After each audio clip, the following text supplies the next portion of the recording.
ഈ കറി ഉണ്ടാക്കിക്കൊണ്ടിരിക്കുമ്പോഴേ എനിക്ക് അമ്മേനെ കുറിച്ചിട്ട് ഓർമ്മ വന്നത് എന്ന് വെച്ചാൽ അമ്മ ഇത് ഇടയിൽ ഞങ്ങൾക്ക് ഉണ്ടാക്കി തരാറുള്ളൊരു കറി അത് നമ്മൾക്ക് എപ്പോഴും മുരിങ്ങിയ വീട്ടിലുണ്ടാവുമല്ലോ. കർക്കിടക മാസം ഒഴിവാക്കി ബാക്കി എല്ലാ സമയത്തും നമുക്കിത് ഉപയോഗിക്കാനും സാധിക്കും. മാത്രമല്ല ഇതിൻ്റെ ഗുണങ്ങളെക്കുറിച്ച് പറയുകയാണെങ്കിൽ ഇന്നൊന്നും തീരില്ല, അത്രയധികം ഗുണങ്ങളാണ് ഉള്ളത്. അതിൽ protein, calcium, iron, vitamin C, vitamin A, പിന്നെന്താ പിന്നെയും കുറേ ഉണ്ട്, എനിക്കതൊന്നും കൂടുതലറിയില്ല. പിന്നെ ഇത് നമ്മൾക്ക് ശരീരത്തിലൊക്കെ നീർക്കെട്ട്, പിന്നെ ചെറിയ ചെറിയ ഇങ്ങനെ പഴുപ്പ്, ചതവ് അങ്ങനെയൊക്കെ ഉള്ളപ്പോഴേ ഇതൊക്കെ കഴിക്കുന്നത് വളരെ നല്ലത്, അതൊക്കെ മാറിപ്പോകാനൊക്കെ ആയിട്ട്. അങ്ങനെയുള്ള ഒരുപാട് ഗുണങ്ങളുണ്ട്. പിന്നെ ഇതിൽ ഞാൻ എഗ്ഗ് ചേർക്കുന്നുണ്ട് കേട്ടോ. എഗ്ഗിന് പകരം നിങ്ങൾക്ക് നാളികേരം ചുരുങ്ങിയതില്ലേ അത് ചേർക്കാം.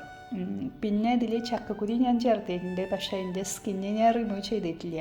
അത് റിമൂവ് ചെയ്യാത്തത് നല്ലതെന്ന് എല്ലാവരും പറയുന്നുണ്ട്. അതിൻ്റെ സയൻറ്റിഫിക് വശം എന്താണെന്നൊന്നും എനിക്കറിയില്ല കേട്ടോ.